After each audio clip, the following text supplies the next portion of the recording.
Can you walk us through some of the misconceptions about a strip club? So my limitation is for all the years that I've been stripping 3 to 5 nights a week in Portland area. So I've only danced in Oregon. I love talking to travel dancers and people I'm working with and friends about what they experience in other states, but I can't except Oregon. And Oregon is a little unique because unlike a lot of other places in the United States, we have alcohol and full nudity, gambling, mostly in the form of video lottery machines, sometimes in the form of Texas Hold'em or card games. Yeah, there's not many, but a couple of the clubs that I've worked in for long times have hosted those, and that can be a hoot. That's a Fascinating. whole, gamblers are their own other animal. And the overlaps between gamblers and bartenders and comedians and strippers, greasy. Let me use greasy. This is why I don't read or write fiction because I don't need to, because I'm around interesting weird strangers all the time.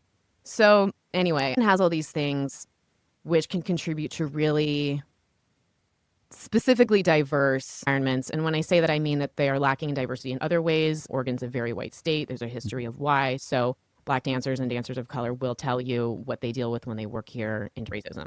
I am white. I do not deal with those things. So again, that's a limitation to my perspective. Oregon clubs, many of them though, a lot of the dancers, and it's been like this since I started, and I hear the history, a lot of us are more likely to be tattooed, pierced, hair short, hairy dancers. Like full in Portland was a thing. It's always been a thing. It's been a very common thing, but there's usually one hairy stripper per shift. Good for them. Give the people what they want. So yeah, Bush is coming back on social media, or they're like, Bush is here. And I'm like, for some of us, it never left. I'm not a full Bush person, but to give your audience a visualization, if some of you still haven't seen me naked and you live in this fair city, I've always had a patch of pubic hair. And I very specifically, when I am allowed in the venue, I will do bottoms off first, because this is for multiple reasons.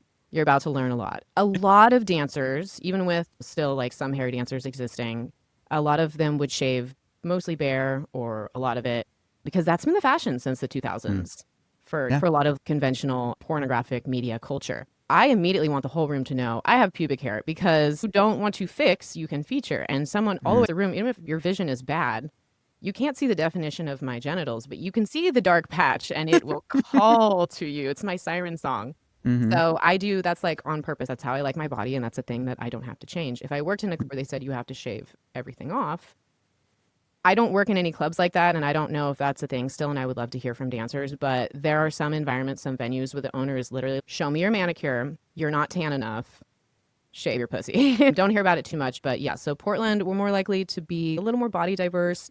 There's not that many bigger body dancers. There's not enough because, again, people like everything, and everybody deserves the right to be sexy and work it. There's definitely clubs where you can be a bigger body dancer.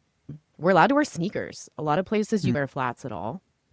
So you'll get cowboy boots, ballet slippers. I actually have some pink high top Converse Chucks that I packed for my shift today that I'm doing in a few hours, because I know that a regular is coming in and he hates heels and he loves the sneakers. Nice. Yeah. So it really doesn't matter which ones, but he'll be delighted that I brought those with him in mind. And he hasn't come in for months and months. He was having some health issues. This is like our big reunion. Yeah. Yeah, so Oregon clubs are pretty interesting. You are more likely to be able to dance to some variety of music. It depends what club you're in. The racism in Oregon that I mentioned earlier, there's still clubs here, because we're not Atlanta. Well, there's still clubs here that can get away with not playing rap. And their excuse is they don't want to draw the wrong crowd, such as gang members. But really, it's, do you mean Black people? So that's bullshit. And usually that rule will come and go in some venues when the owner is a racist piece of shit.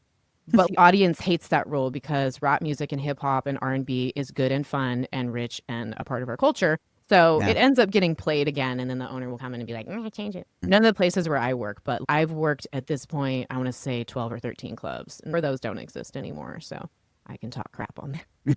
I'm not necessarily going to name drop, because there's too many ghosts that can haunt me in this city if I make enemies. Yeah. People are like, you should write a book about your time. I'm like, no, I would have to move. I'd have to move.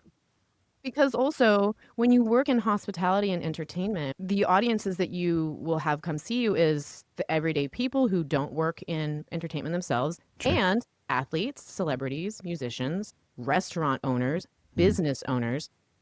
I avoid a handful of places in this city because I have met the person who owns them and I do not want to give him money. And that is a shitty way to live. It really brings down the date when you're like, oh, I don't want to go here because the owner sexually assaulted me. No big deal. If you're dealing with enough people, and I've chosen to be, I didn't want to be famous. I don't want to be famous, but I've been successful in my realm to a degree that feels I'm very grateful for. I have chosen to work 10 or 12-hour days in a variety of things.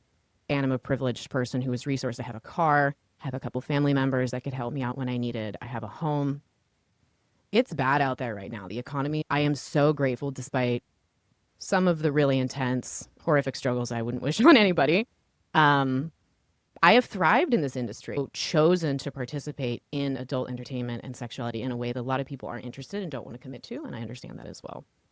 So, Can you say more about that? Like, in what way do you specifically commit to it, and what way do you particularly approach it? okay, so we talked about the bush earlier. We About to did. hear about it again. She's making a comeback. Just kidding. She never left. She's making a reappearance. So, in some parts of my body, I have hair patterns that if I shave them, it will rub against my lingerie and my dancing gear, and it will be very. And so I've chosen to have about 2 years into stripping, I realized this isn't tenable for me. I can't keep dealing with razor burn or potential infections or friction or feel. Or what if I want to go to the beach, God forbid, and my actual daylight? Mm-hmm. The red light covers ingrowns and stuff. Like we all cuter in the red light, all of us. You guys too. But in the daylight, and it's, oh God, razor burn. So I've chosen to have electrolysis, and that's a couple $1,000s at this point. I don't believe is a tax deduction because it has to be something you can either use specifically for work or you can put on or take off for like nails, eyelashes. So I didn't try to deduct that, but that was a thing where I'm like, this is an expensive commitment to my body modification because if I was working retail sales wearing pants, not shaving my pussy for 3 times a week, then I wouldn't be dealing with this. So that's like a commitment. Or my feet, like physical therapy wise, I with a dancer mother and some of the other women in my life were lifelong dancers. And so some of them have really fucked up bunions on their feet. I wear heels. I don't have to wear heels. I work in some venues that allow flats, but I am constantly doing massage in the form of I have some toe stretcher thingies. I do it manually. I have these little balls I step on. I do Pilates once or twice a week for 12 years because my bones to warp and mutate. Like this, like not exciting shit that people are like, Yeah. oh, fuck, you are a lifelong entertainer. Yeah. Even when I worked as a server in a fine dining restaurant, like I used to do a lot of like leg work and like foot massage work at the end. You're just on your feet so long, and otherwise you're in pain for that 8-hour shift, and that's not fun. Yeah, and that's the thing also, like I think about some of the reason I think I could strip so long or sex work in other ways, and we can talk about that maybe, in where I live so long is because I had the option to wear flat years. And when you're wearing heels all the time and you're bending and you're arching and you're slamming and you're crawling, I'm not an exact expert, but my Pilates instructors have explained to me repeatedly that your tendons and everything will shorten. So you're more likely to pull something or snap something, even just like getting up out of bed. I've hurt myself real bad during pole competitions or shifts. Even when you're just drinking too much, you can't really feel your body. I've woken up after shifts unable to roll over to get out of bed, and I've popped out and I have shoulder issue. There's all kinds of stuff going on. So yeah, exactly. It's like constant maintenance and you have to think of your body as an athlete.